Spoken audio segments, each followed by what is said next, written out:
Well, good afternoon, and this is not.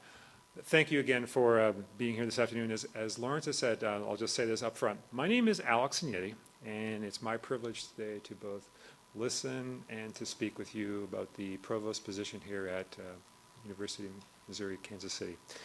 I was not intending this to be like the sage on the stage. I thought I'd have more of a I could be like a free-range chicken to be able to move around, but it looks like I'm solidly stuck here. So I don't know. Sure. That way I'm not constrained because I really am a physical person when it comes to my hands and body. As I wait for my lavalier mic, this is actually a good chance to stretch a little bit. I wanted to say, first of all, to give an acknowledgement and a lot of gratitude and thanks to the hard work and dedication of the Provost Search Committee, and including the co-chairs, Lawrence Dreyfus and Curtis Crispino. And I've seen some of the search committee members here. So if you just stand up for a second so folks can see who you are. There you go.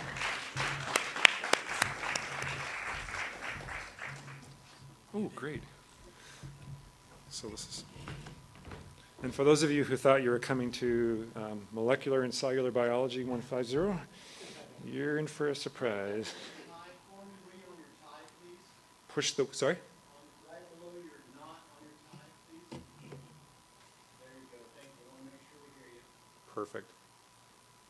I think I'm not sure how I got myself dressed this morning. Here we go.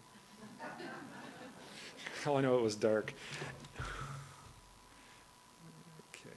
Is that working now? Is this working? You can't hear me, can you? Can you hear me now? Yes. All right. And for those of you who have Verizon, congratulations. All right. And I don't want to get feedback over here. I also, again, the committee has done wonderful work, and I say that simply because I know how much effort and time and energy goes into these searches. As an institution, I guess for me, I'm gonna make this a little interactive as well. How many of you are faculty? Okay. How many of you are students? One more time, how many of you are students? Used to be. Yeah, weren't we all? Reminds me of an FYE class I taught once. How many of you are staff members at the university? Okay, great. Did I cover everybody? Staff, students, alums, or interested members of the community? Okay. Yeah, I'm actually curious. Of the group that's working at UMKC, how many of you are alums of the institution? Wow. Wow, that's impressive. So the point that I want to make is that the search committee deserves your thanks and your gratitude. They have spent an inordinate amount of time on this.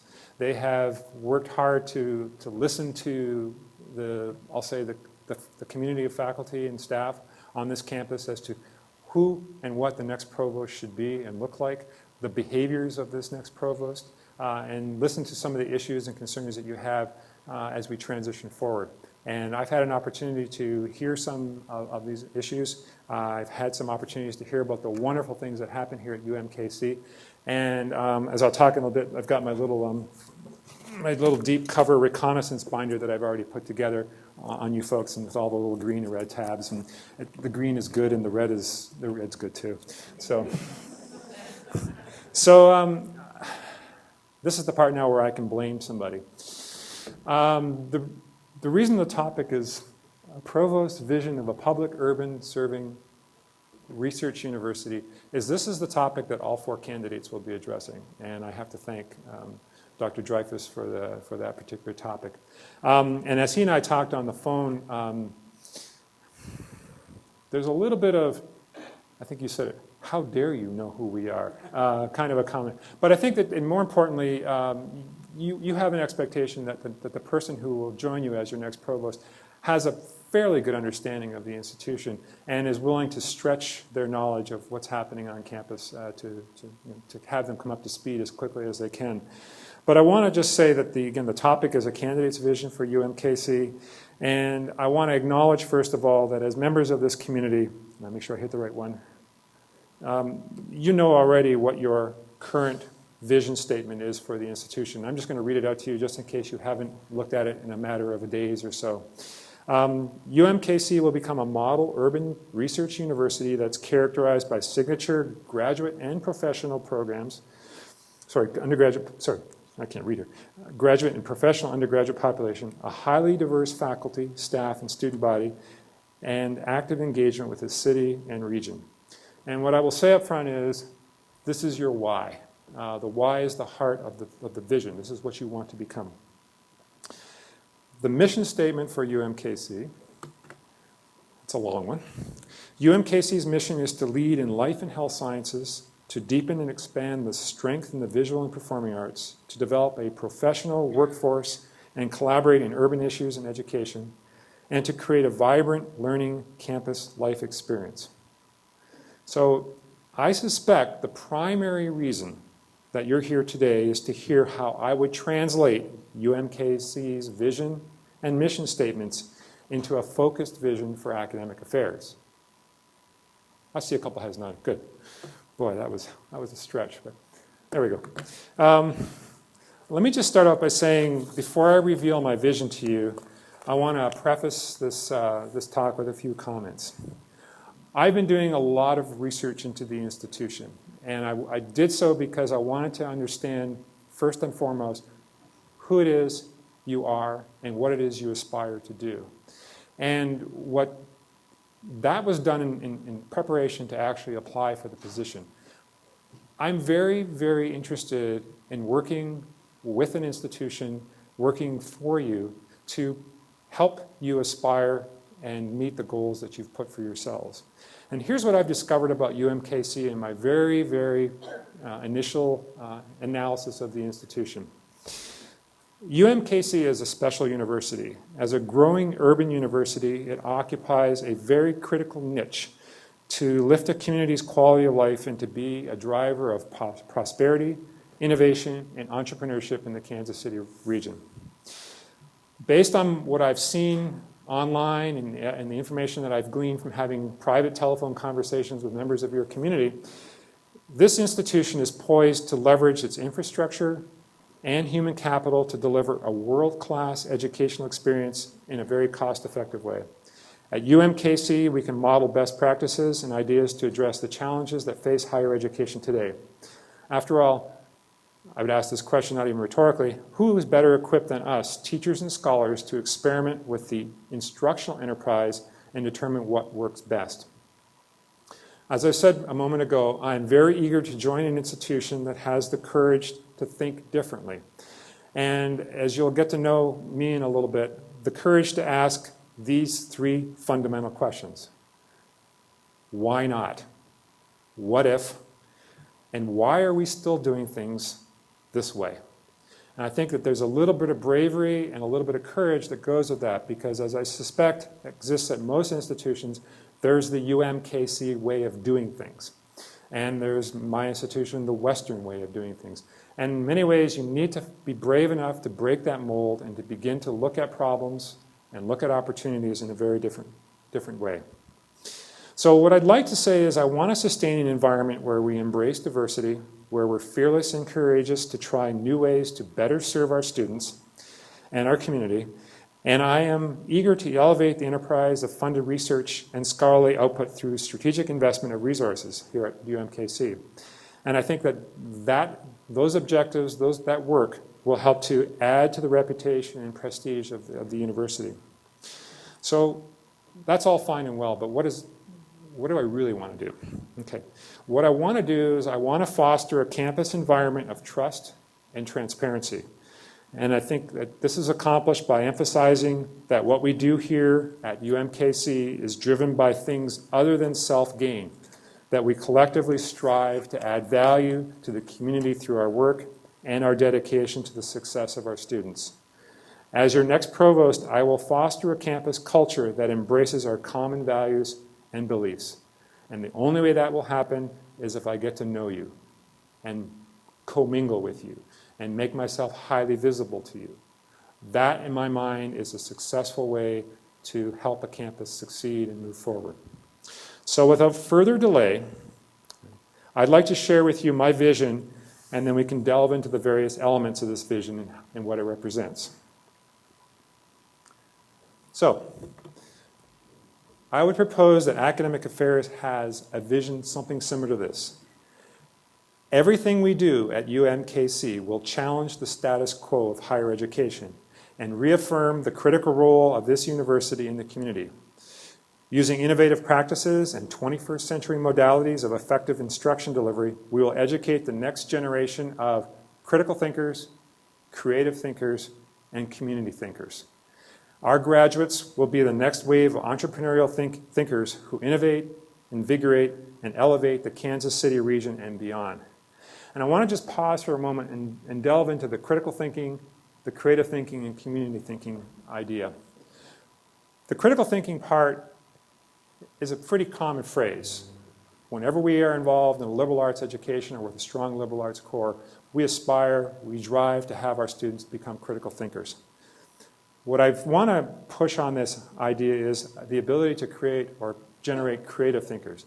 In my mind, creative thinkers have the capacity to see a problem in different ways, to understand the value of working in interdisciplinary or multiple disciplinary groups, to actually have the freedom to see a problem and not be inhibited by it, but just jump in and try to solve it.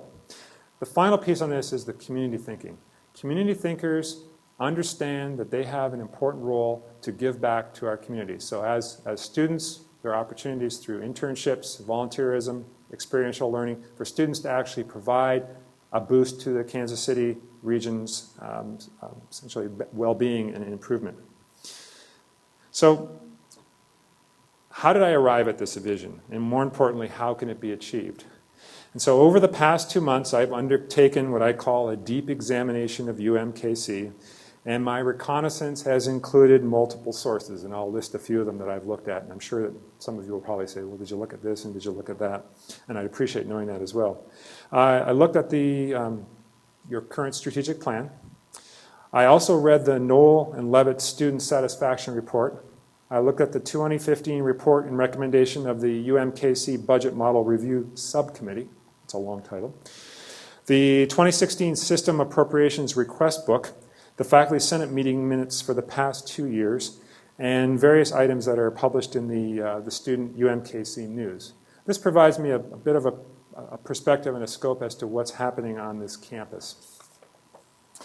So let's begin with status quo and the opportunity to rethink how we address challenges in higher education today. So I want to sort of take the discussion and move it to more of a global overview, more of the 40,000-foot level. And I want to just emphasize that at public research institutions such as UMKC, these are times of rapid change, and in some cases, these are times of drastic change. And to use a quote from Eric Hofer, he wrote, "In a time of drastic change, it is the learners who inherit the future. The learned usually find themselves equipped to live in a world that no longer exists."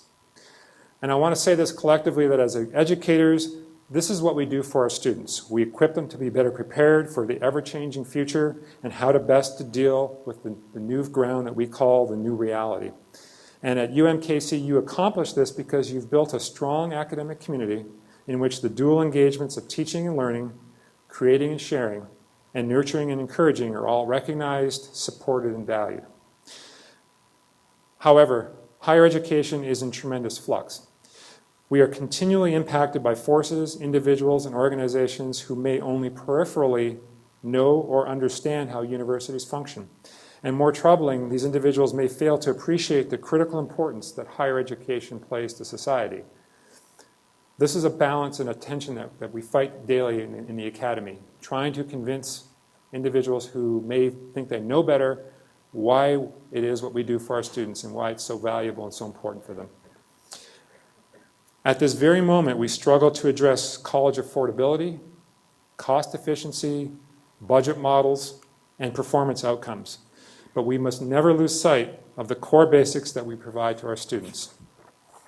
First, we provide them a high-quality education that includes what I call a life-changing experience obtained through experiential or service learning or global opportunities.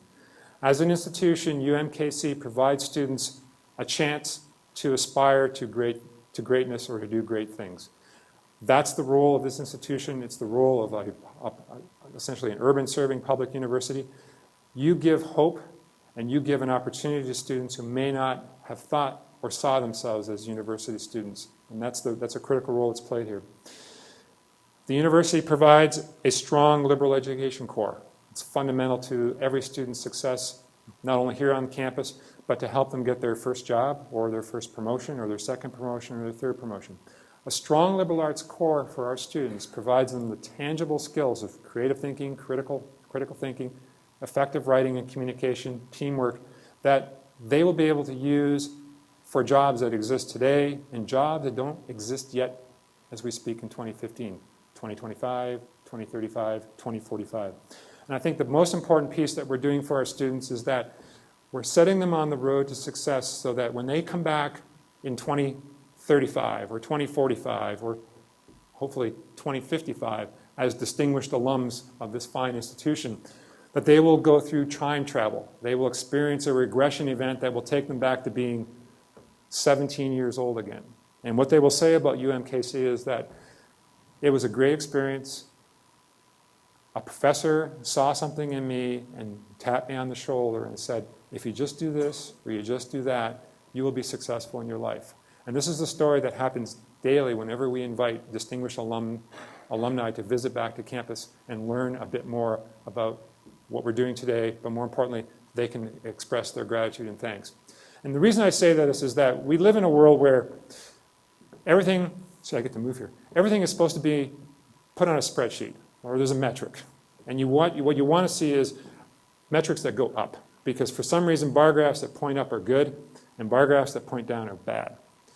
But I would argue that each and every one of you faculty, when you work with a student in office hours, in a special project, an independent study, in a laboratory setting, where you're nurturing and where you're explaining, that's a metric that can't be put on a spreadsheet or put on a bar graph. But those are the experiences that those students carry with them for the rest of their lives.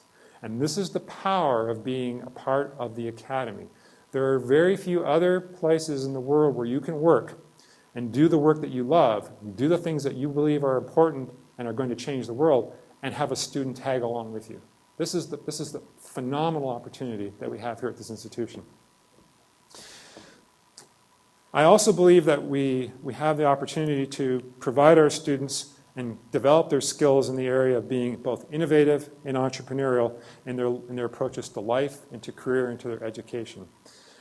I really foundationally believe that if we can provide our students the experience to think both in an innovative and an entrepreneurial way, they'll have tremendous opportunities. They'll have tremendous opportunities to solve problems that if they're just so rigid in their thinking that things can't move forward.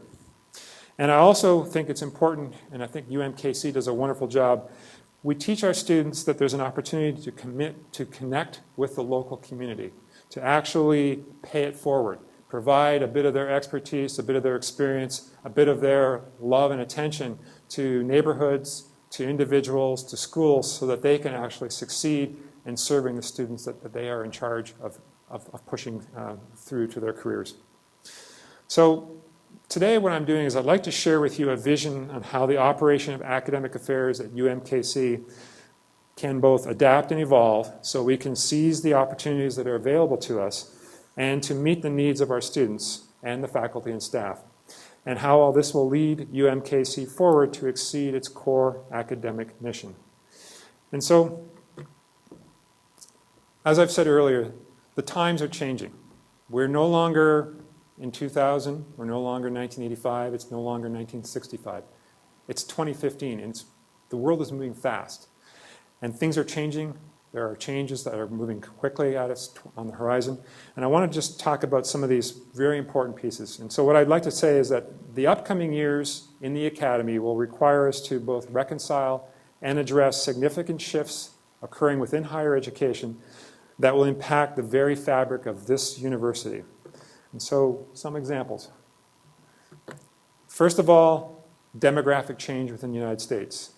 The national population is rapidly becoming more diverse with respect to race, ethnicity, national and regional origin, sex, gender identity, sexual orientation, socioeconomic status, age, physical attributes, as well as religious, political, cultural, and intellectual ideology. Consequently, at UMKC, we will embrace such social pluralism, and we will effectively teach our students to coexist with others and to honor diversity of opinion, viewpoints, and contributions. Another important feature that's happening in higher education is rapid globalization. Because UMKC aspires to be a growing research university, it's imperative that we become even more of an international, globally engaged university. We must train our students to both work, communicate, and succeed in a multicultural setting, and this occurs both domestically and globally. It's critical that we bring the world to UMKC, but also provide educational opportunities to a wider global audience. I firmly believe in the power of study abroad. I firmly believe in the importance of allowing students the opportunity to travel and experience new cultures. There are so many opportunities, so many intangible items that can occur when a student actually travels and lives in a foreign country for 3 months or 5 months or however long it's possible for them to be away from the university and be away from the U.S. They return with a different perspective on the world. And the reason I know this, and I'm speaking from personal knowledge, is as the Dean of the College of Arts and Sciences, I established the Dean's Excellence Fund, and it has only one purpose. It provides a $1,000 to a $1,500 scholarship to support a student studying abroad. And if you apply for one of these scholarships, there's only 2 things you have to do. When you return, you have to send me your picture, and you have to send me a note that explains why this was valuable to you. And a lot of students kind of looked at it cockeyed when they applied for it, and they said, do I really have to do this? And the short answer was yes. And there was a double-edged sword to this. The donors that provided the money for these scholarships, I provided them copies of the letters and the pictures. But what the students wrote back to me at the end of it, it wasn't sort of a one paragraph, I went to Ecuador, I saw some llamas, or no, it was, I got to live with a family for 3 months. My Spanish went from this level to this level. I learned how people in a different culture cope, how they manage their lives, how they're able to actually provide for their families without the same sorts of advantages that we have in the United States. And the piece that always made me the happiest was they would say, it has changed my life forever. Absolutely. And we can't ask for anything better than that in what we do every day as educators. We want to change the lives of these people. We want them to be excited about the possibility for their future. And that's the goodness of the institution. That's the part where the community feeds back and says, we want to be part of that as well. And I'll get to that in a few minutes. The last piece is up here, as I say, we're seeing a shift to what's known as a knowledge-based society and economy. And universities like UMKC, they occupy a unique niche that allows for discovery and the creation of new knowledge. And we have the capacity to educate and disseminate knowledge to our students. But more importantly, we're perfectly situated here at UMKC to provide former students resources for the remainder of their lives. And what I want to just push on here is the idea that we want to encourage continual learning and continual capacity for resource acquisition. So just because you walk off the stage with your diploma in hand after 4 years doesn't mean you're finished learning. And I think as an institution, we need to reinforce in our students that at UMKC, we're still here for you.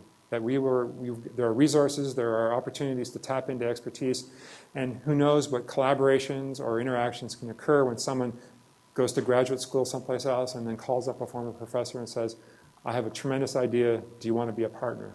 And I think that's an important piece. So given these profound shifts that are occurring, the time has come where we must address some important questions about how we will conduct our work as a university, as colleges and individual schools, as individual units, and within our individual academic programs. And so given the budget questions that are swirling on campus right now, some of the questions that I'd like to pose are, how do we prioritize? How do we best allocate the precious resources that are available to us within the UMKC community? How do we assess our effectiveness in meeting our stated goals? And point number 4, how do we effectively and intentionally grow our enrollment to 20,000 students?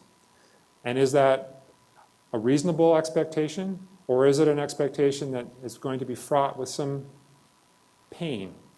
And the part that I think is important is that, my perspective is that I like to start with the question,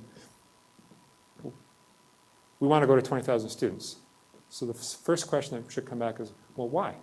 What does that mean? Why do we want to be there? Well, there could be some very, very compelling reasons. Not simply saying it's in our strategic plan, but there are opportunities to serve students in a particular area of the university that we can do by going to 20,000. There is an unserved or unmet group of students that are not being served in the community that can come to the institution. Simply taking a bushel full of students and shaking them over top of UMKC isn't strategic enrollment management. We have to be very careful if we're growing the enrollment that we put students in places and align them with programs where there's capacity and where there's simply the ability to educate those students in the best possible way. And I'm very sensitive to departments and sensitive to colleges when faculty and staff feel we're expected to do more with less. And the short answer is you can't do more with less. You do less with less. And so it's important to be able to decide what it is we want to be really good at and make that part of it come true. So it's my belief that we move forward with a clear understanding of both the realities and the limits of the new paradigm of higher education. And in this action, we move with a sense of the opportunities which are presented to us. So within academic affairs, I see some of the themes that need to be addressed. We need to honestly talk about access and affordability. Pressure is building that will place limits on the cost of higher education. There's only so much that we can charge for tuition. Political pressure is building in places that demands on us demonstrations of productivity, efficiency, and positive return on investment. These are really serious issues that are coming to bear on the community of the academy. As I said before, much of the work that we do can't be put onto an efficiency or a productivity spreadsheet. It's that personal touch. It's that one-on-one interaction that you do that you really cannot measure. Also, we need to be more cognizant of the development and the refinement of the lifelong learner concept.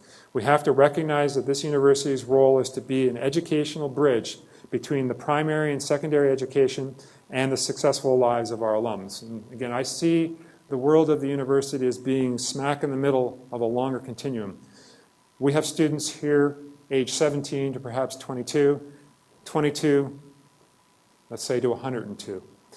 These are our distinguished alums. They become our alums, they become our fans, they become our loyal supporters because back here, the work that you did for those 4 very special years made them fall in love with the school, made them proud to be a UMKC grad. But more importantly, before college, the pre-college years, that period of K through 12, there's an important element that can be captured to help students, first of all, see that they belong at the university, to understand that there's a place for them at the college level and that they will be successful. I believe it was either yesterday or the day before, the Chronicle published a piece on the value of a baccalaureate degree. And right now it's estimated that if you stop at high school versus you go to university and get a baccalaureate degree, it's a $1 million lifetime difference. It's as if someone said to you, I can give you a lottery ticket right now and I guarantee you'll win $1 million. The difficulty is we have a K-12 population where many of those students don't see themselves coming to the university. It's not part of the culture. It's not part of who they are. And I see tremendous potential here at UMKC to reach into the Kansas City public school system to be able to demonstrate to these children and to their parents that higher education is an important place that we can provide for their students, to provide them the opportunities to have a life that they never imagined for themselves. And I'll give you a specific example of how we've done this in the past. We have a wonderful bilingual school in our local school district. And the students have painted a mural on the wall of our university. And every day when they walk into school, they walk past the mural and they touch it. And the principal has very much so emphasized to the students, see yourself at the big school.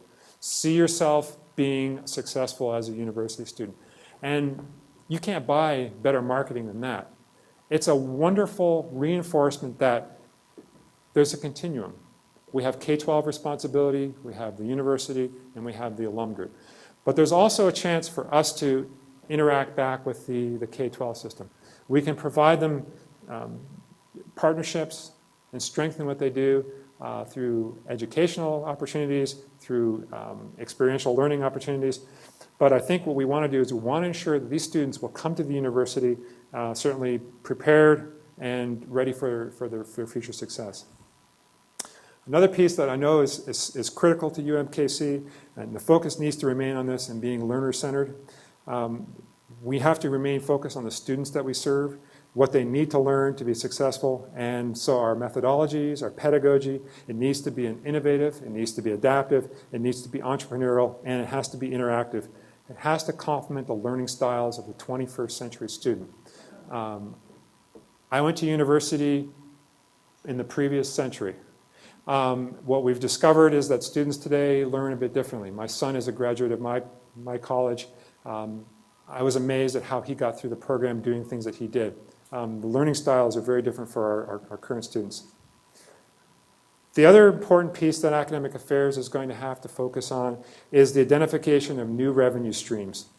As we're moving right now from a position of state-supported to state-assisted, and some folks would say simply state-affiliated, identifying new sources of reliable funding becomes critical. And as your provost, I would examine how best to leverage revenues from, for example, online education, evaluate opportunities in the community, university research collaboration to, for example, startup businesses. Also, new revenue sources can be sought through enhanced engagement with the donor base, the alumni base here in Kansas City, but beyond. And also find ways to increase the donations to create endowments to support both students and faculty. We're in an interesting world. The support for education is dwindling. The demands to educate our students are increasing. Our students come to us today not as well prepared to succeed, so we have to spend effort to either help them remediate or improve their skills for writing and for mathematics. Our students come to us today with health issues and medical and mental health issues that we haven't seen in the past. We have a situation where we've got almost an abandonment of families to pay for higher education. The federal government is now in the student loan business.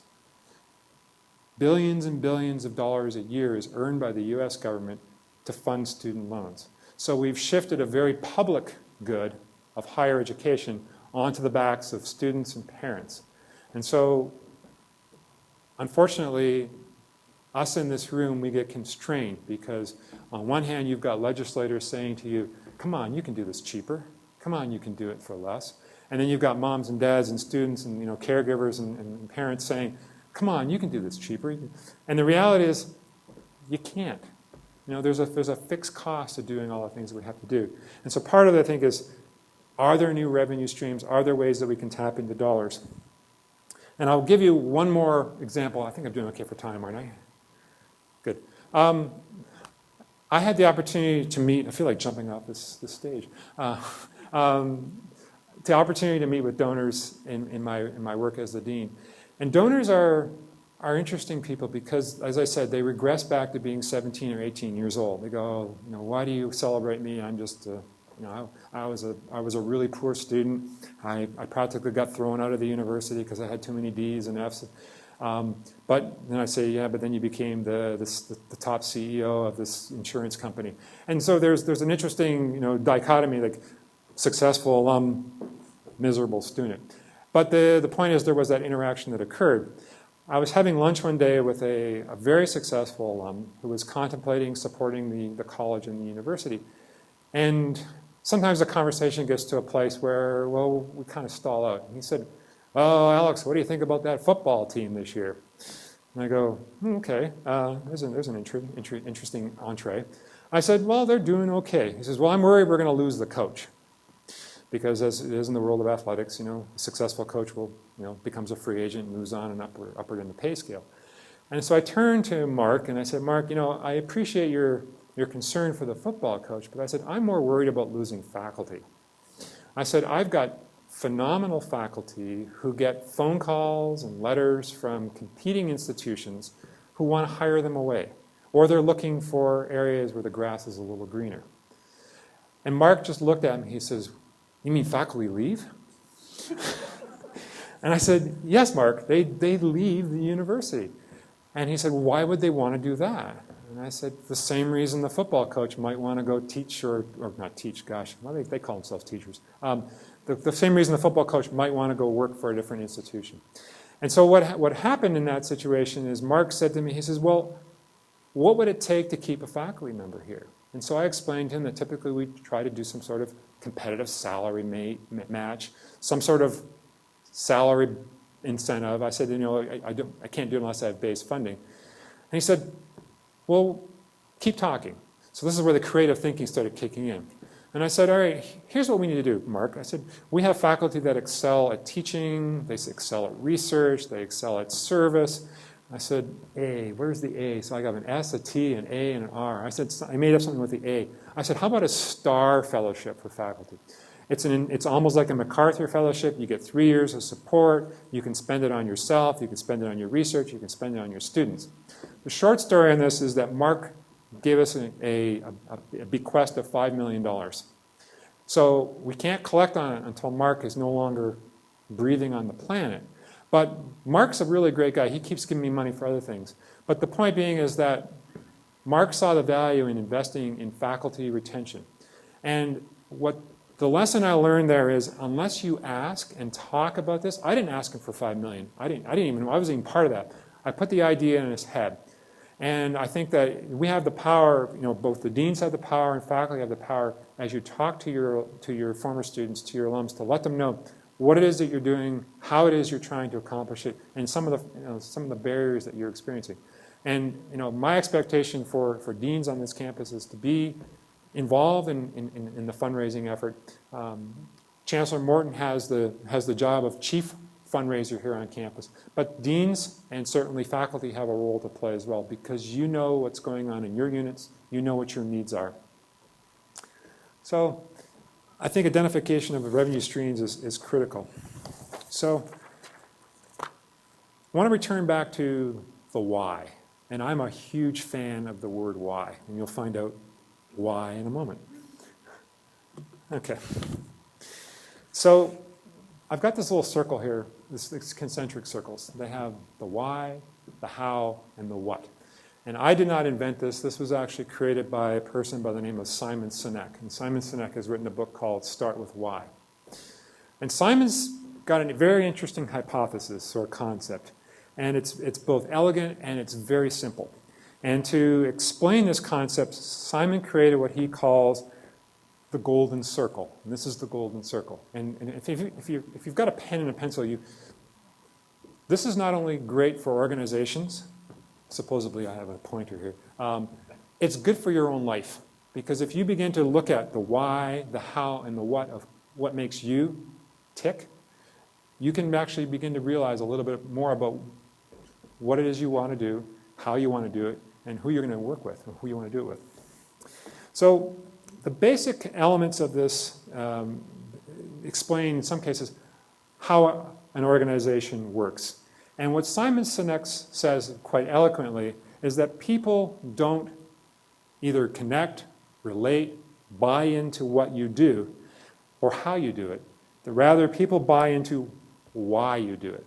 And let me explain for a moment. Right now, if you think about UMKC, future faculty, future students, they don't select an institution based on the how or the what. They base it on the why. How many of you have iPhones in your pockets? Why? How many of you have Android phones? So the Apple folks can have a war against. There's some reason why people buy Apple products. How many of you got in line and got an Apple Watch? Oh, great, excellent. Oh, I think you're just kidding me. Anyway, organizations like Apple, they've established a very strong why as well. Choice, particularly choosing an institution where you want to go to school, where you'd like to work, a product you'd like to buy, is always based on the why. And certainly at UMKC, we have to know our why, we have to know why we exist, and why we do what we do. So, for the academic affairs and for your next provost, there must be clarity of the why that happens on campus each and every day. This is not something you can just sort of take a little vacation from. The why message, including the branding, our marketing, these things have to be crystal clear. The what and how can be easily defined. It's the why that's difficult to do, but so, so critical. And I wanted to just tell you a bit about the, if you can think for a moment about any situation in your life, it's easy to describe the how and what you do right now. If you're a professor, what do? You teach, you provide service, you do research. How do you do it? Well, this is how I do. But the why may be, why am I here? And that may be a little more difficult question to answer. And so what I want to demonstrate to you is the power of why versus just being stuck on the how and the what.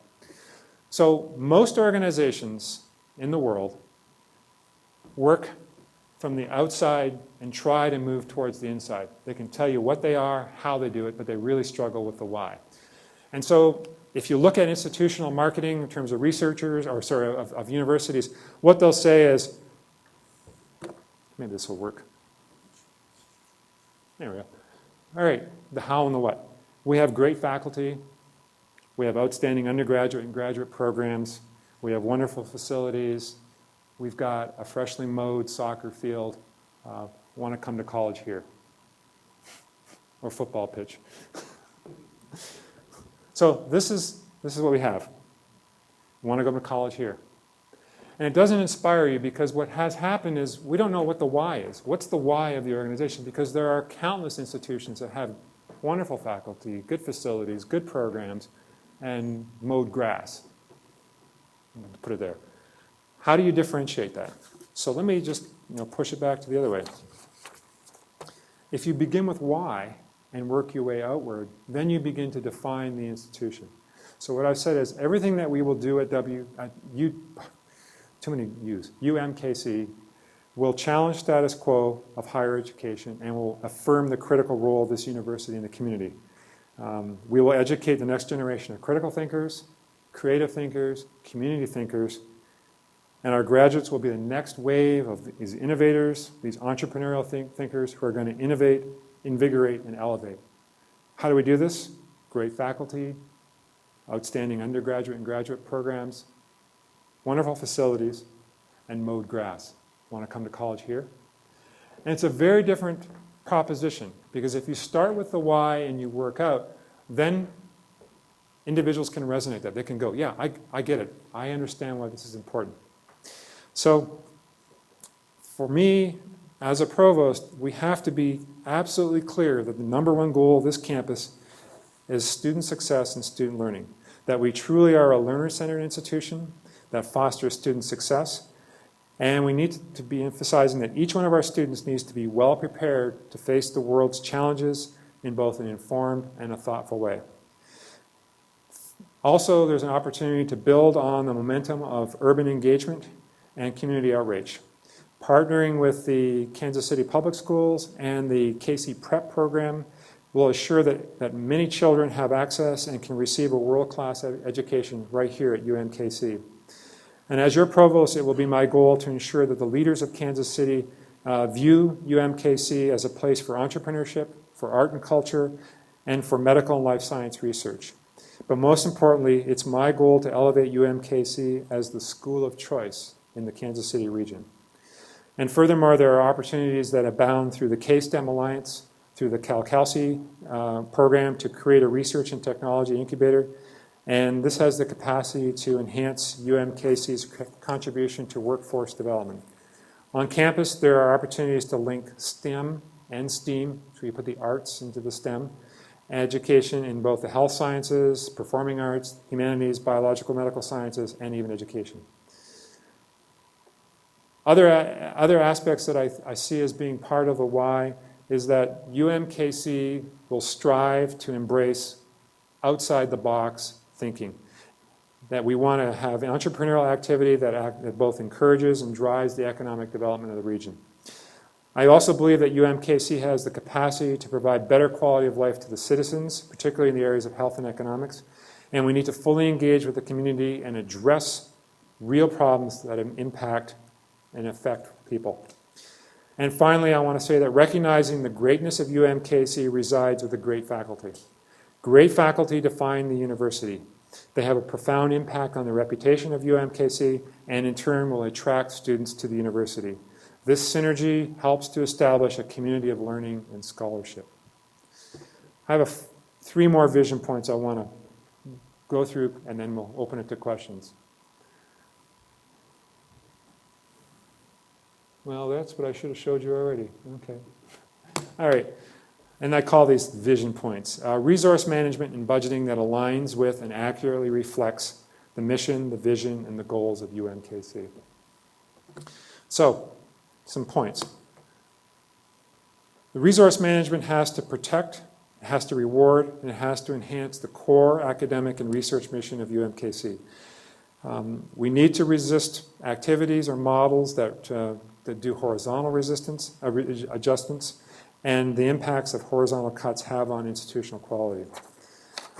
I firmly believe that we have to have budgeting that's capable of crosstalk, that recognizes and responds to the web-like nature of this university with full understanding and anticipation of unintended consequences. And I use the web analogy because everything that happens on this campus is interconnected. Think of it again as a neural web or a spider web. And if it's a large spider web, every little tug, every little poke, every little pull resonates through the whole web. That's how it works. And if you think you live in a silo, on a spider web you don't. You feel the vibration, you feel the reverberation, and you pay attention. And I think it's important that budgeting be the same way, that it takes into the fact that it responds to and recognizes that if you do something over here is going to change or be impacted. That you have unintended consequences or ramifications that can't be even anticipated in some cases. I firmly believe in budgeting that encourages investment, encourages efficiencies, but also questions allocations, and more importantly has the audacity to be daring and try new ideas. I've had a great meeting with the deans earlier today, and we spoke a bit about if you're frugal, if you're an enterprising individual, a college that perhaps saves a little money, do you get to keep that money? And I think those are important discussions that need to be had on the campus. If you're only incentivized to spend, then that's what you'll do. But if you're incentivized to be able to save and scrimp and do some wonderful things with your money, then a whole bunch of opportunity can open up in front of you. I think that the budget model needs to be capable of supporting the robust research agenda that's being planned for the institution. And most importantly, we need to do a good job of providing graduate students, I'll say, a living wage, a wage that's respectful and represents the cost it is to attend the institution. And also, there needs to be embedded in the budget a way to provide for appropriate faculty startup. But more importantly, as you move on, there needs to be infrastructure support. You just can't buy a machine in 2015 and expect it's going to still be working in 2025. That's not the way it works. I also like budgeting that's data-driven and it's plugged into an attainable enrollment management plan that includes strategies and tactics for effective student recruitment, retention, progression, and graduation of all students. We need to be thinking about traditional students, but also transfer students, stop-out students, military students, and even foster youth. And finally, I believe that budgeting should be transparent and it should be principled in its distribution. There's no secrets to be gained from keeping the budget hidden inside of a black cloth bag. If we all know the budget, if we all understand the budget, there are opportunities to have a dialogue, to have a conversation across campus that we all understand, we all have buy-in to. I think that if we have these types of conversations, it ensures that UMKC stays true to its core vision of being inclusive, collaborative, and responsive. And again, to continue to make an impact on the lives of students and the lives of the members of our community. All right, vision point number 3. I'm not sure that's even a good way to describe it. We have to be upfront and honor the fact that there are new realities and paradigm shifts that challenge the existing rigid model of higher education. So I envision UMKC taking a lead in defining or redefining the new public research university. And so to do this, we're going to have to be brave, and we're going to have to challenge a lot of status quo ideas and embrace new technologies, new modalities, and to develop new ways of viewing the institution and the place it holds in the broader community. And I think that what I would say is that to best face the remainder of the 21st century, our undergraduate students and graduate students will be educated to view the world through the lens of interdisciplinary and multidisciplinary perspectives. And in addition, we'll provide our students skills of leadership, entrepreneurship, sustainability, health, and wellness. I also want to just pop this up here. Just a few points here. I think it's important to acknowledge that online education and distance education are a permanent part of the landscape. But you need to leverage this in a deliberate and intentional fashion. We have to acknowledge and embrace the central importance or the critical importance of community engagement and clearly define and expand UMKC's role as a driver of economic development and prosperity in the Kansas City region. We need to be very strong supporters of both incentivizing entrepreneurial thinking and actions to move this institution towards new niches. There are opportunities to consider class time a little bit differently. One way is to look at flipped classrooms to better engage students to move away from the dispensing model, or as you've got right here, the sage on the stage. I would have preferred if you'd all read the book and then we could have just had the conversation, but that's not how it works today. And so can we employ things like asynchronous learning that uses IT to eliminate spatial and temporal limitations on learning? As the provost, I want to explore these options and increase access, but I still want to maintain high level of quality of the curriculum that's delivered to our students. And the last point I want to make here is that disruptive innovation is taking place, and this is something that's been put forward by a professor by the name of Clayton Christensen from Harvard. What Clayton Christensen has stated quite unequivocally is that traditional brick and mortar universities no longer have a monopoly on the delivery of education to our students. Because of the internet, because of a global web network, students have many choices. They can acquire their knowledge in a variety of places. And there's even movement afoot to say, well, if you take a course here, and a course here, and a course there, we can cobble it together and we can call it a degree.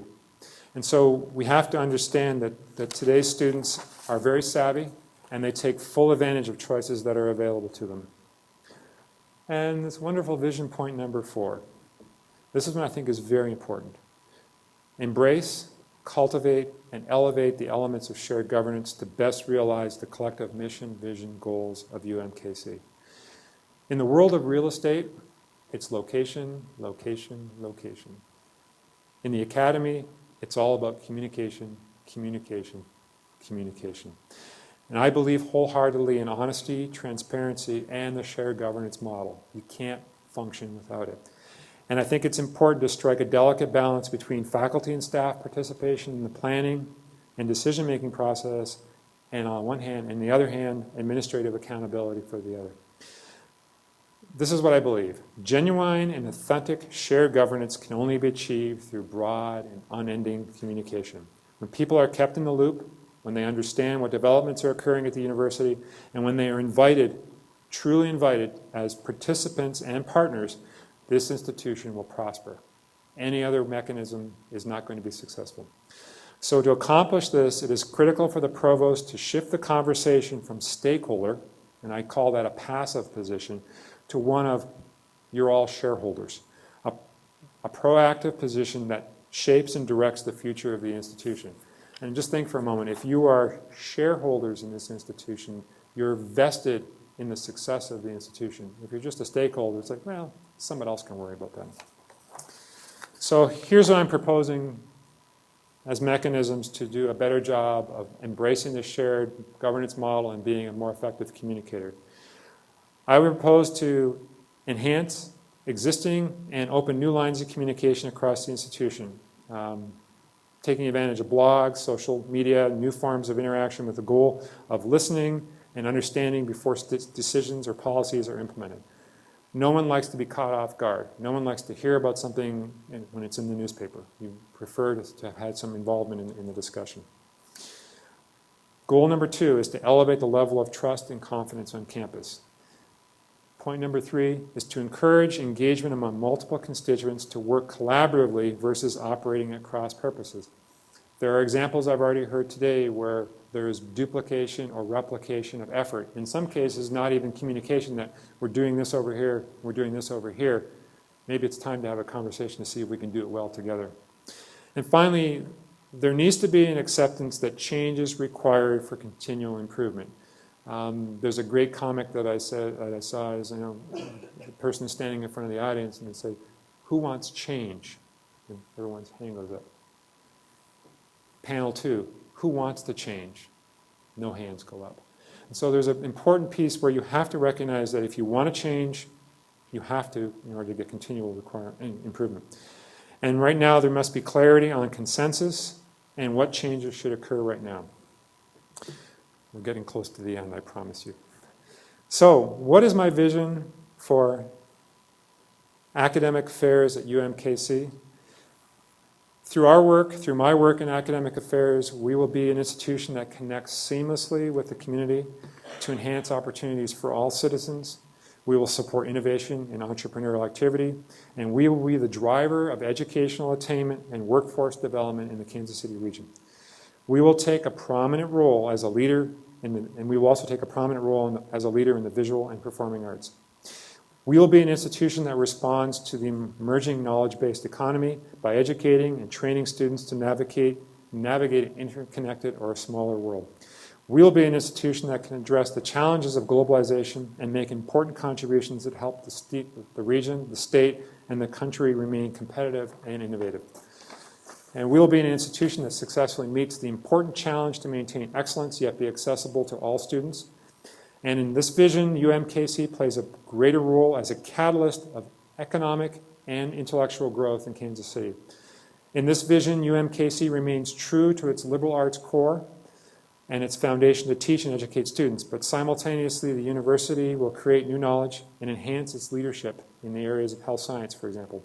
In this vision, we will be a research university that connects, engages, and transforms society at both the local and global level. In my vision of UMKC will be a community of scholars composed of eager students and faculty engaged in exciting research, solving problems to improve the quality of life that benefit both our community and state.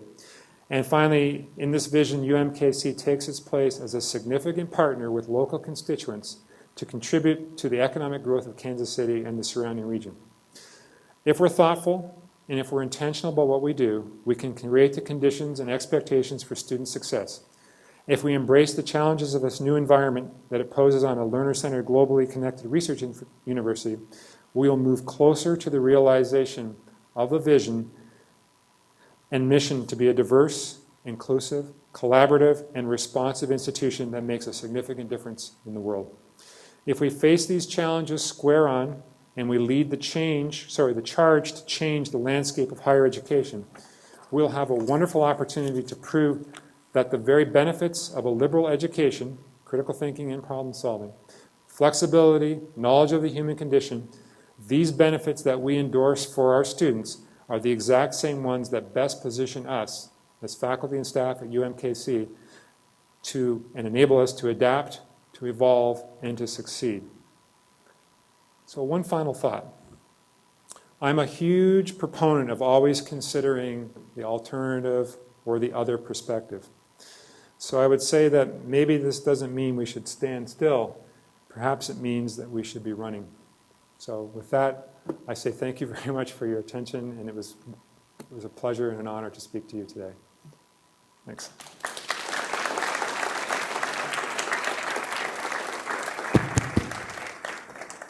Microphone. Yeah, I don't need a microphone. Yeah, they're recording it. Oh, I lecture to students all the time.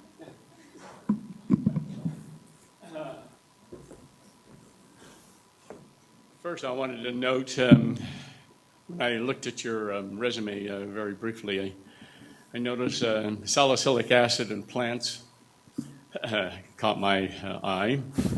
The second thing that caught my eye is that you've been at your present institution 24 years. 22 years. 22.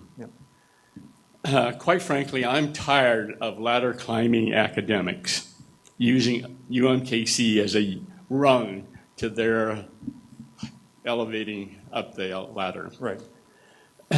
So are you willing to spend the next 24 years here trying to accomplish what you just talked about? And I think that's my a fair my question. primary interest. Right. And I think it's a fair question to ask because I consider myself a lifer at my institution. And I know, and that's a terrible term to use, but what that really translates to is a faculty member that's really invested in the institution and has great love for what it does and what it aspires to do. And many of you have that same sort of perspective in terms of your careers and what you've accomplished at UMKC. My goal as a provost, this is my final stop. I shouldn't say, I mean, I'm kind of letting out of the bag, but there's jeopardy in that because I could say to you, yeah, I'm going to stay here till whatever. And you go, well, he's just going to coast. He's just going to do what he wants.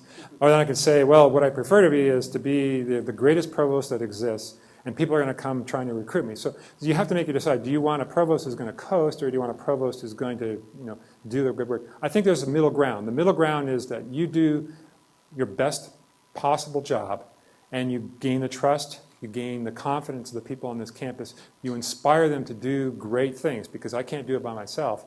And as I said, I mean, to you and I, just between you and I, no one else can hear this, I'm not planning to move on. I have no aspiration of being a president or a chancellor or a provost anyplace else. This, to me, is destination final. And it goes back to that why, that how, and that what. I take that very, very seriously. I've done a lot of reflection and I'll say visioning for myself. This community excites me. And I'm not just saying that just because I'm a candidate for a position here. In many ways, there is tremendous potential in the Kansas City area. It's a wonderful city to live in. You've got a lot of choices. You've got a lot of opportunities. I'm going to give away some. You didn't ask me if I was married, but I can tell you that I have a wife. My wife and I are, I'll say, a minor force to be reckoned with in our community. We support some very important causes: early childhood literacy, adult literacy, LGBTQ issues, gender equity and social justice, putting shoes on children who have reduced and free lunch in the public schools. Those are the things that we push for. What do I see when I look at Kansas City? I see opportunities for us to do the same thing. And the beauty of all this is that it connects to serving a population of individuals who don't have, in some cases, a bright future, who don't see themselves as having a bright future. But by serving and reaching out and being engaged in that community, they will come here. And another thing I would propose to this group is there's an opportunity to create a humanities center within the university. And this humanities center would certainly have its home within the College of Arts and Sciences, but it would be an interdisciplinary organization that would reach all aspects of the university community. A humanities center could be used, it could link to the medical humanities within the, I'm going to call it Hospital Hill, or where the med school is located. But more importantly, it could be used as a catalyst for genuine, authentic discussions and conversations on the campus. So, for example, you want to talk about global warming or climate change, ethics, other topics that would come together. And I'm speaking from experience because I started a humanities center in my current institution. But what I did was I extended that humanities center to create a downtown humanities program. We have several organizations that provide homeless housing, housing for homeless individuals. It's not temporary. It's 6 months, 1 year, 2 years. That organization has what we call a clubhouse. It's a small room where a faculty member can go in and teach a class. So we had several faculty go to the clubhouse and offer courses to individuals who, for whatever life circumstance, could not afford to be a university student. But they had the chance to sit face-to-face with a professor. And that professor taught philosophy, Jane Austen, comparative religion. And we held a graduation ceremony, and students came in who they'd gone to all the classes, they'd done the readings, they'd done their homework, and we were giving them a certificate of participation and graduation. The students told stories about how they couldn't believe that a professor would listen to them. They couldn't believe that they had the opportunity to go toe-to-toe and talk about an aspect of literature. The point I'm making here is that there's a powerful connection that this university can make with the community, and it just reinforces the fact of just one thing, that we care. And that's something, as you get to know me and understand who I am, that's my basic mode of operation. I care, and I care a lot. And to answer your question, am I going to hop, hop, hop, hop? I'm not interested in hopping. And this came up during the news meeting. I've had an interest in Kansas City since 1985. And that's because of Brett Saberhagen. And and again, that's a baseball reference, and I shouldn't be saying that in this room. But the point is, I've always been intrigued by this region and by this particular city. I'm not interested in leaving, and that's the best I can say in terms of that. Again, if I happen to pass away and they take me away, then you can say, "See, I told you he was leaving." So, does that help? Okay. Go ahead. Thank you, Dr. Enyedi. I hope I pronounced your name correctly. Really, I don't know. But thank you for sharing your thought. But I have 3 questions. Sure. And you have covered quite a few, really, but I would like to hear more. You talk about shared governance and transparency. Sure. So would you have some set-aside time for the faculty and the staff every week where they can see you? So just so I'm clear, you're asking, would I provide accessibility? Yes. Okay. To faculty and staff, not your direct report evenly. Right. Okay, let's do one question at a time. Yeah, one question. The way in which I operate as the dean was that I held open office hours Tuesdays and Thursdays. So you could come to my office and I would meet with you. And you could schedule them anytime during that slot. My office associate was very flexible. She never told anybody no. And so staff, student, faculty member could come see me. And those were very powerful opportunities because sometimes something comes up and you just need to have a conversation. I'm also the type of person that likes to wander around. In my college, I knew the names of every single faculty member. There's 326, actually, the total. I knew who they were. I didn't know where they lived. That's a good thing. I knew what their research interests are for the most part because I read all the P&T files. I did all the sabbatical reviews, and we had a few in-house grant award programs, so I got to know what their research was. That's a tremendous opportunity for accessibility. From my basic operation, you can't be an effective leader if you hide in a dark hole, right? You have to be present, and as I explained to the deans today, if there's a crisis, if there's an issue on campus and you need to address that issue, you have to have already developed a strong level of political capital. People have to know who you are. They have to have heard you speak.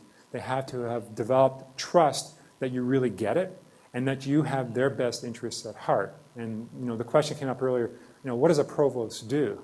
Well, the short answer is the provost has sort of a dual responsibility. The provost works for the chancellor. That's true. But the provost also works for all of you, works for the deans, works for the faculty, works for the students. And it's my job as provost to ensure that you have what you need to do the best possible job. That's all it is. Now, I know that in the realities there's going to be turf wars over who gets what, but that's always going to be the primary role of the provost, is to ensure that the academic affairs side of the house gets what they need. Now, that means then the provost has to be very collaborative with the other vice president or the vice chancellors, because as you might expect, we have to have infrastructure repairs. So there's going to be tension that way. So I think that's a piece. So point to answer your question in a short way, I would be accessible, I would be visible. There's just no way that it could operate any other way. Thank you. Question number 2. Number 2. So you did talk about faculty retention and how did you convince Mark to give you $5 million. That's great, really. But the way I see it, that faculty and staff, they both leave when they are not happy, right? And in UMKC, faculty and staff have not gotten raise for last 2-3 years, and in my last 9 years or 10 years, going to be 3 times raises, that to only merit-based raise. Mm-hmm. So as a provost, what would you do to give annual raises to faculty and staff, and especially to staff really who are not making that much to buy a gallon of gasoline really? Right. Although gas is cheaper now, but still. Right. I have a fundamental, let's say a baseline belief that effective organizations, great organizations, treat their people well. That's the baseline. You do well by your people first. And the reason I put that out there, and I'm not going to avoid your answer about the raises, I'll get to that, but just to preface that is that when the telephone rings at UMKC in the various offices, if it's not in your office, if it's in the office coordinator or the office associate, they pick up the phone and they say, hello, University of Missouri, Kansas City, how can I help you? That person has to have a very positive outlook with respect to the institution. Because if they don't, it's going to be reflected in how they interact when those are your future students. Those are potential parents of students, future faculty, future members of your university community. And so as dean, I was always making sure that my staff were well taken care of. Now, in the world of raises at my institution, I'll use the word, we were unionized.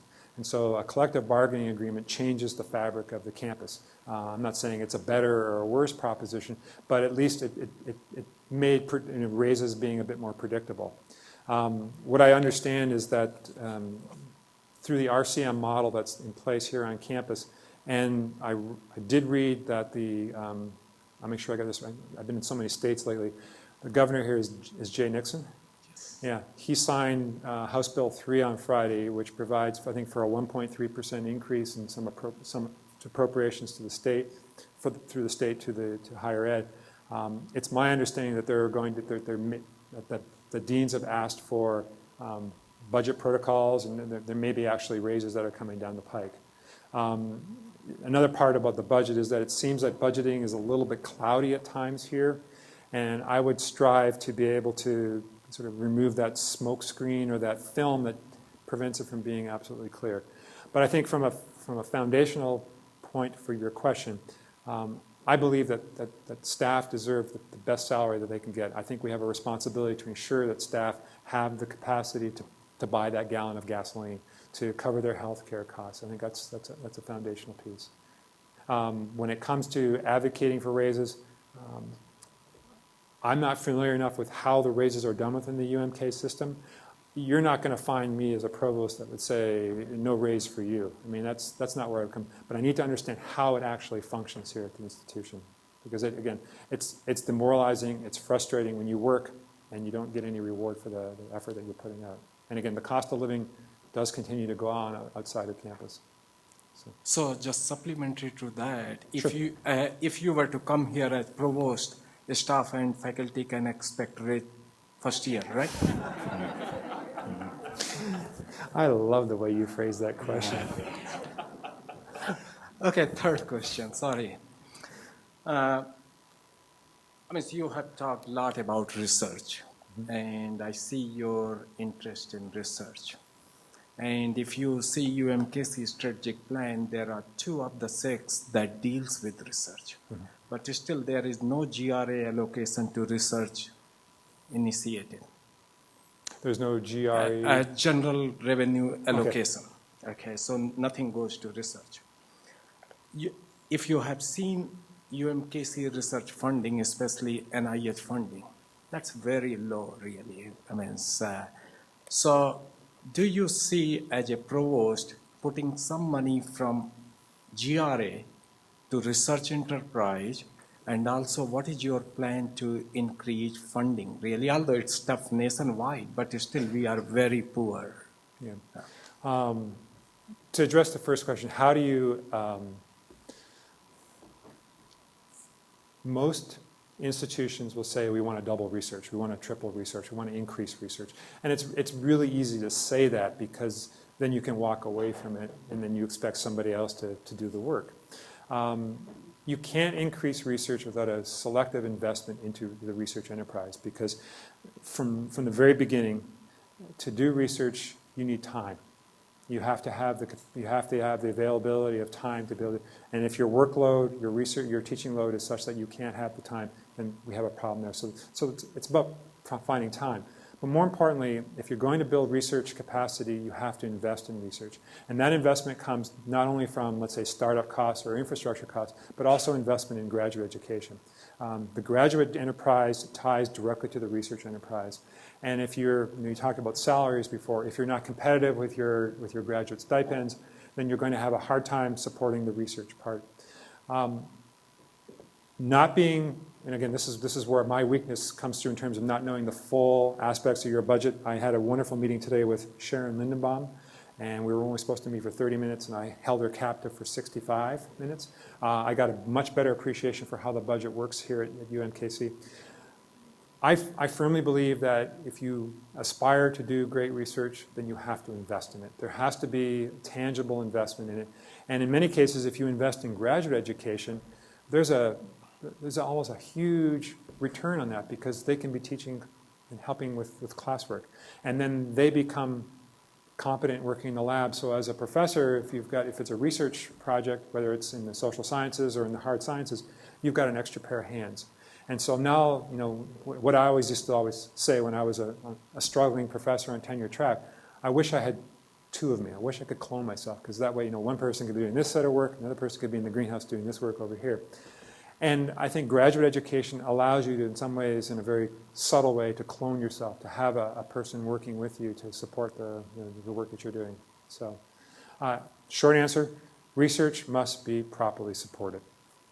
So you'll give some money from GRA, right? I think I'm going to enjoy getting to know you. I can't tell you the fund, but I'm saying that the fundamental principle is there has to be a way to support it. And it has to be supported in a way that's predictable and replicated year after year. Because, again, you can't buy a piece of equipment or you can't be involved in a research project and then the money just disappears the following year. What's the word they use? Oh, yeah, sustainable. That's the word I'm looking for. You have to be able to sustain your research, just like you sustain everything else. So, Thank you. thank you for your 3 questions. Thanks.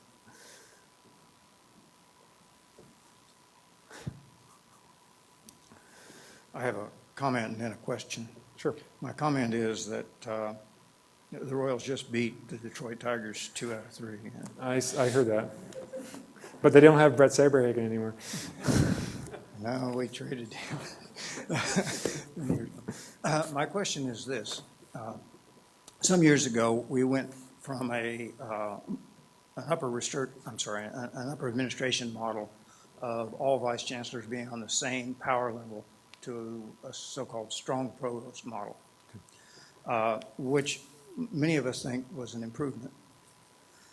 However, in the process, we, at least from my perspective, weakened the position of deans, so that deans were much more susceptible to the views of the strong provost. So my question is this: would you be willing to support a shared governance system in which you had strong deans, which were hired and fired, at least with advice and consent by the faculty? First of all, I believe in a model of strong deans. I talked to the deans today, and I said one word that's not in my vocabulary is micromanagement. I firmly believe that we hire deans, we hire chairs, because they have the capacity and the talent to do the work that they've been tasked to do. And so I think that there's room in all fronts that we all need to be evaluated. As provost, I need to be evaluated.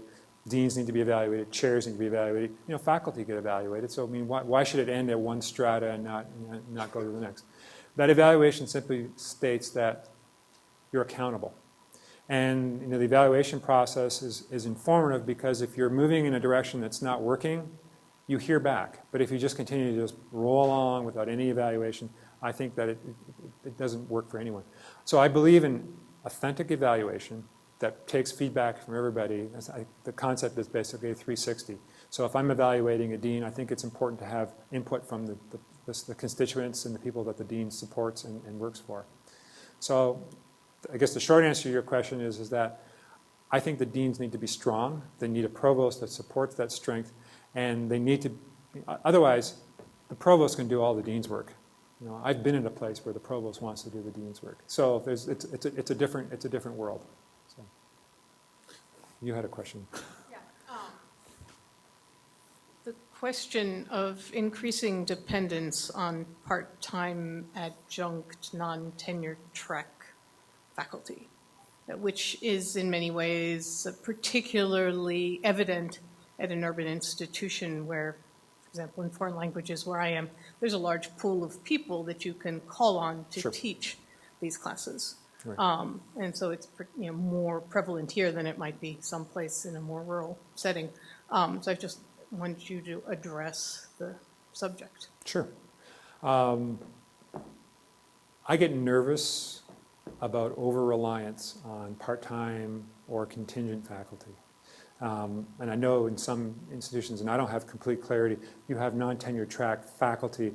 Are they offered 3-year contracts, or for how long are the contracts? It varies. It varies. Okay, so in some ways, A lot of them, a lot of the adjuncts are per course. okay, so it's because I know in some situations you can be a term faculty member where you get a 1-year contract and you may teach, let's say 8 courses, versus being I'll say a course at a time, part-time, where you teach 1 class here and then you go across the street to the community college or to the next college and you teach a course there, and you effectively cobble together a pretty reasonable, not reasonable, a pretty low level of existence. I mean, you're just barely making enough to survive. And the global question that you've asked is, what's the role of part-timers in the educational enterprise? And the short answer, or the real answer to that is that we've arrived at a place because of the budget model that we couldn't survive without the use of a large group of part-timers. It's just, the budget just can't support it anymore.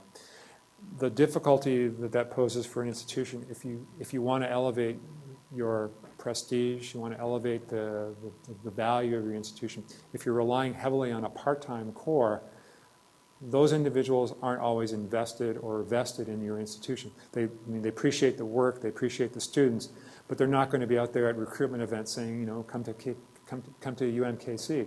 And so there's I say almost a critical balance where you walk this line between too much and too little.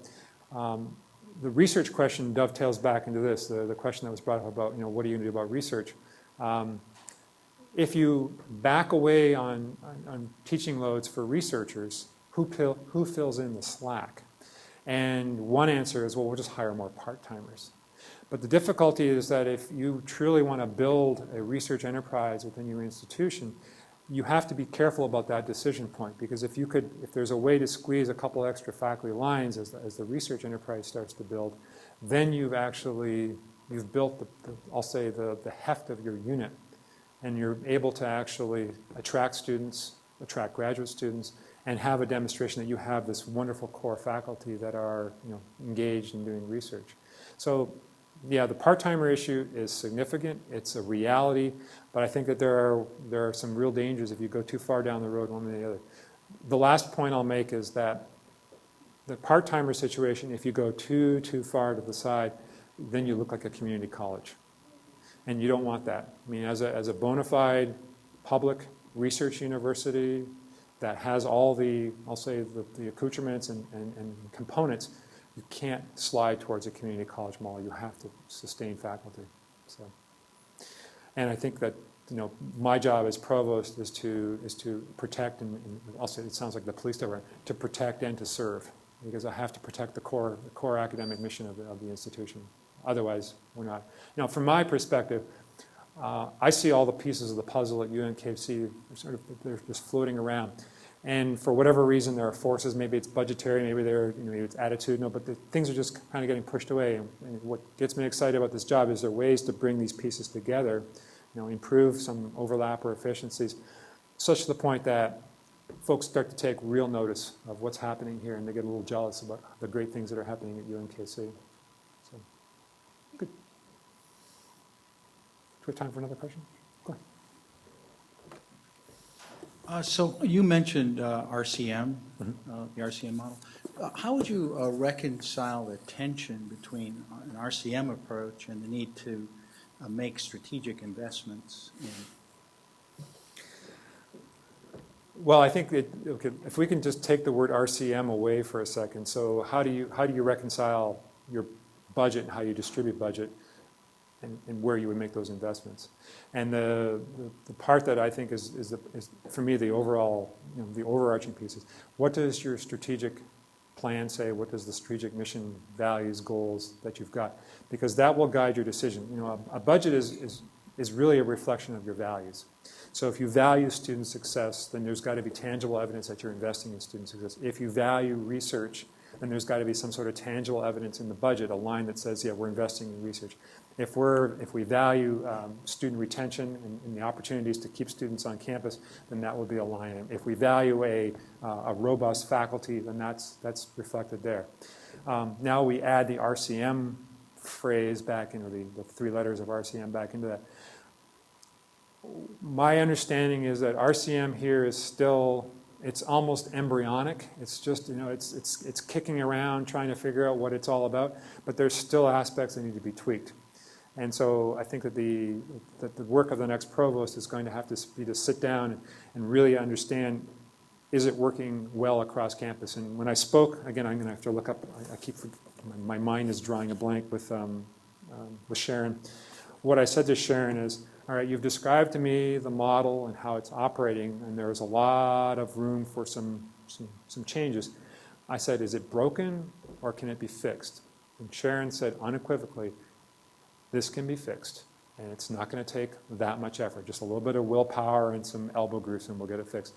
And so I'm encouraged by the fact that she believes that there's a way to get the RCM model to work well on campus. And I think what will happen is once that's occurring, then it fades into the background. It becomes part of the noise at the university, and so we stop worrying about how the RCM model is working, and we just go back to the basics of how do we distribute money, how do we get where do we do selective investment. We could probably have a conversation about vertical cuts. What I discovered as dean is that every department, when they lose a faculty member, says, well, we want to replace this person. And there's a whole discussion you can have about, does a faculty person get replaced in a unit, or do you look for, I'll say more vertical ways to reassign that faculty line? And I think that connects back to strategic goals for the institution.